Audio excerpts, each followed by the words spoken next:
Hello, and welcome to the LaPointe Urban Homestead.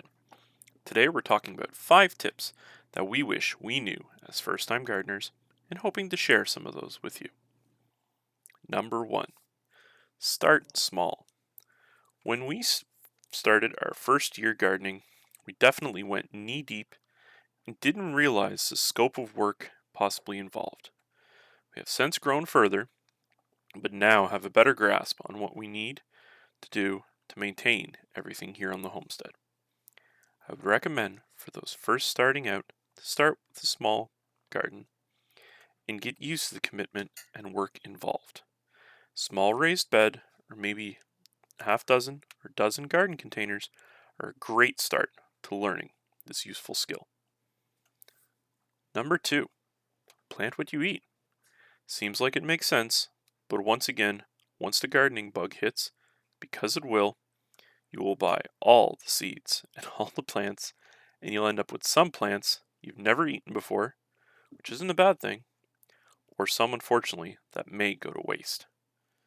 Additionally, planting what you like will make you want to continue planting in the following season, and then you can simply add more plants in the future seasons and years to come.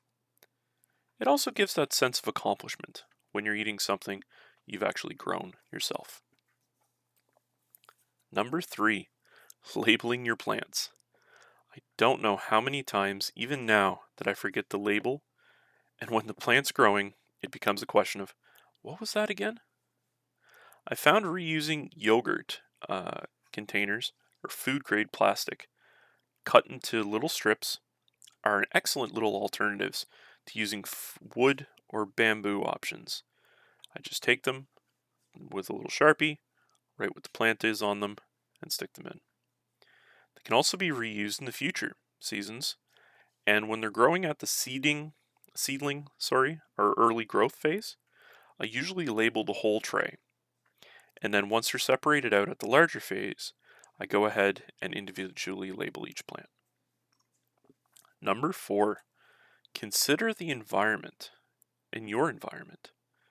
So before planting in your home or garden or wherever you want your garden to actually be, take into consideration where it's going. Is there pests that you need to be concerned about? Is it going to have adequate sunlight? Is it on the south facing side where it's going to get sun all day? Or does the plants actually require shade?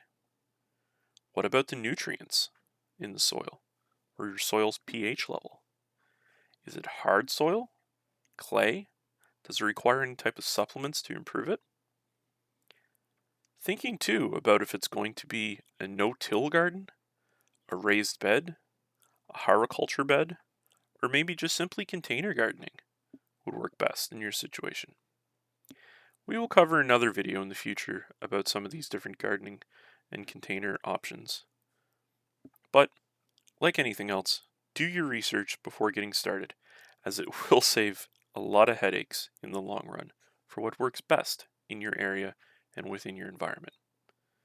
Number 5, keep notes and start a journal.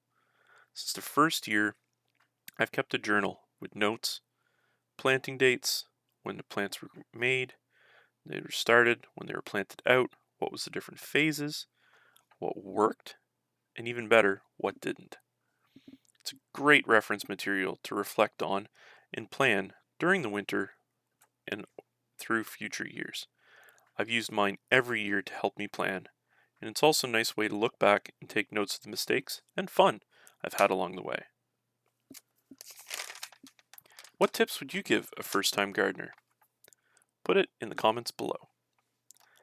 As always, thanks for watching. If you liked this video and want to see more, hit that like and subscribe button.